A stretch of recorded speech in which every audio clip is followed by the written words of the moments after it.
Hey, do you having lots of fun trying to read the books? I bet you do. I have so many HQ books here. Let's choose the one of the books. Oh, I think I just choose Bill Gates because I think he's the one who have been making Microsoft, and I love learning about computers. Maybe I can try him. I can try to read about him because he's so special and I like it. Okay, so let's just dump this HQ book really good. Let's just make this HQ book look really good and then put it over there. Whoa, we have so many people that are special we want to read. And let's read about Bill Gates. Bill Gates is the one who's really special. He was written by Patricia Brennan Demuth, and there's no illustrated. So I think illustrated is Patricia Brennan Demuth too. So let's read. So who is Bill Gates? In 1980, some businessmen arrived at a small company named Microsoft. They had come to meet the president, a man named Bill Gates, dressed in suit, white shirt and ties, and carrying briefcase. The man looked important. And they were excused from the IBM. What is the IBM? The IBM is the International Business Machines. At that time, International Business Machine was the largest market of computers in the world. When a young guy showed up, the man asked him the way to Bill Gates' office. The guy led them there. A moment later, he took his seat behind the desk. He was Bill Gates, the head of Microsoft. At that time, Bill Gates was just 24 years old, and he looked even younger. His mop of hair, owl's glasses, freckles, and pullover sweaters made him look really like a teenager. But once Bill started talking, the IBM is an international business machine, so I just call the International Business Machine is the IBM. So the IBM men were impressed. They could see that Bill knew computers inside and out. The computers that IBM made were huge. Some of them took up entire rooms. Big companies and government departments bought them. Very few people had personal computer. Small computer were just started to be made. That's why IBM was visiting Microsoft. It was a young company that specialized in small computer. Before long, IBM made a deal with Bill Gates and Microsoft. He didn't know it then, but he deal with IBM would start a whole new area in the world of computers. It would also lead to Bill becoming the richest man on earth. So this is a chapter 1. Chapter 1, Young Thinker. William Henry Gates III was born on October 28, 1955 in Seattle, Washington, because he was the third Gates male to be named William Henry. The family nicknamed him Jay. Jay is a cards player term for three. Everyone else called him Bill. Bill was a very active child. He would rock for hours on his rocking horse. Back and forth, back and forth. Years later, in business meeting, Bill was known for rocking back and forth in his chair. He said it helped him think. Bill's parents were education and well-to-do. William Gates Sr. was successful later. Mary Gates was school teacher. after her child was her children were born, she cared for her kids and did a lot of volunteer work. Smart and outgoing, Mary often took young Bill along with her on volunteer outings. The Gates were a warm and close family. Bill's sister Christy was 2 years older, and his sister Lippy was 9 years younger. On school night, no TV was allowed. Instead, the Gates family talked, played games, and read books. Bill was a hungry reader. At age 7, he decided to read the entire encyclopedia. He read his way through all the world book. Anyone could see that young Bill was very smart. For Bill, thinking was an activity like drawing or reading. Once the whole family except Bill was in the car, ready to go on a short trip. "Where's Bill?" asked Christy when his mother went back inside and found him. She said, "Bill, what are you doing?" Bill explained, "I'm thinking, mothers." Bill always looked for a way to challenge himself. He was left-handed, and if he was bored in school, he took note with his right hand. When he was 11, Bill entered a contest at his church. Any kid who could memorize a Sermon on the Mount got to have dinner at a restaurant at top of the famous Space Needle in Seattle. The Sermon on the Mount is a long, buildy passage.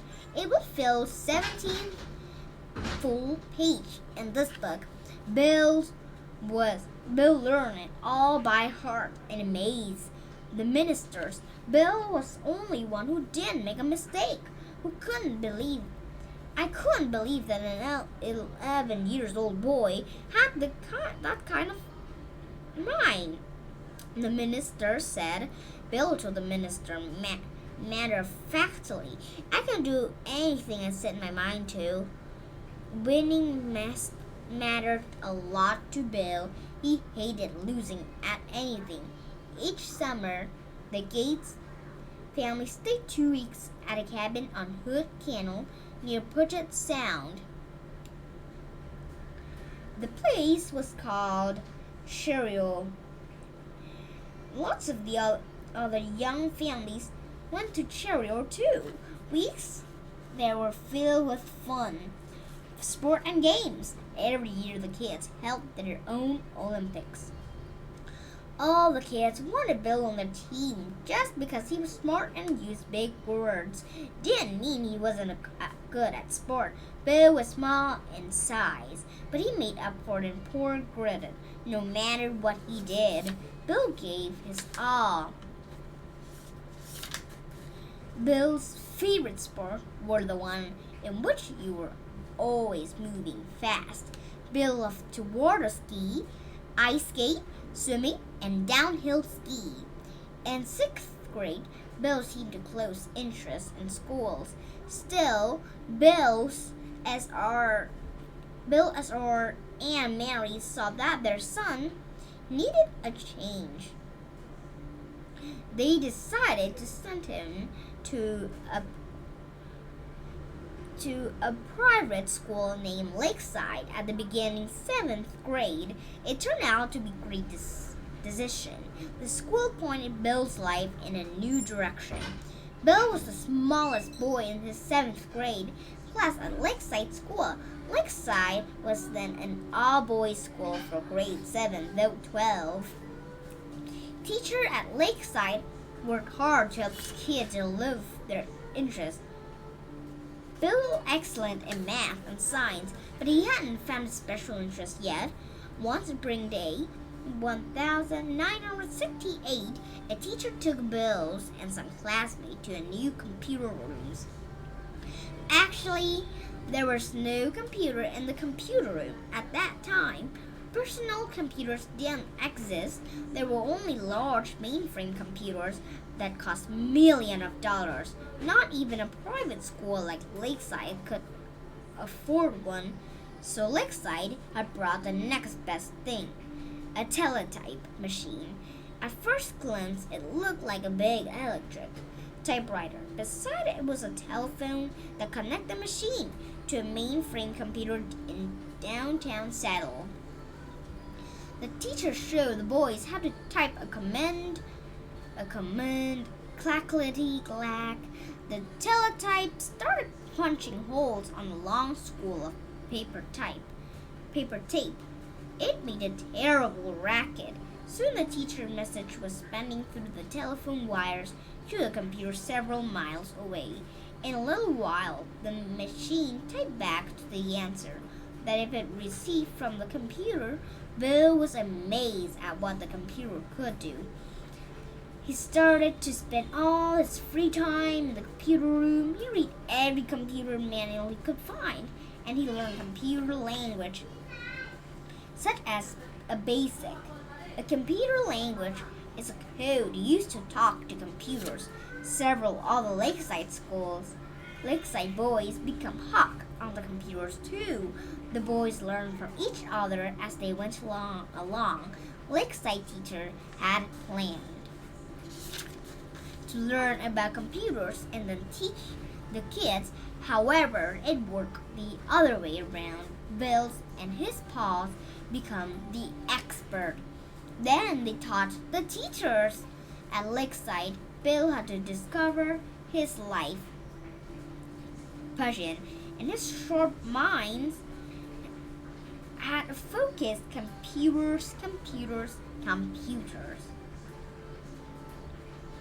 The Whiz Kids. Now, Chapter 3, Learning a New Language. The Whiz Kids form a computer club. They call themselves the Lakeside Programmers. So many boys were writing their own programs. A program is a set of instructions for the computer. Bill was 13 when he wrote his first program. It was for playing tic-tac-toe. For the boy like Bill who liked to test himself, the computer was perfect challenge. Every single program was a test. Would it work? Only if Bill had written the code right, exactly right. If not, the computer would make a mistake. Wrong data in, wrong data out. Bill was 2 years younger than most of the other boys in the clubs. At one point, the members decided Bill was too young. They also thought he was hogging time at the teletype machine, so Bill got kicked out of the club. Not for long, though Bill knew things that nobody else had figured out yet. The other boys needed him, so they asked him back. Computer time wasn't free. General Electric, the owner of the mainframe computer, charged Lakeside School $89 a month to rent the teletype. In addition, they charged students $8 an hour for computer time. This was expensive. At that time, you could buy 66 comic books for $8. At first, the Lakeside Mothers Clubs paid the computer fees. Soon, though, the Mothers Clubs ran out of their monies. Now, the student had to pay for their own time using the computer. Bill's parents paid for his costly schooling, but they told him he had to pay for computer time himself. So what did Bill do? He found jobs. Years later, Bill joked that his parents drove him into business. A new company had just opened in Seattle. It's named Computer Center Corporation. It had a mainframe computer. The boys nicknamed the company Q for 3CS in its name. Few people understood computers then, so Cube turned into the bright boys at Lakeside Company's mainframe. Computers was for free if they searched out bugs or flaws in its programs. For Bill and his friends, this job was paradise.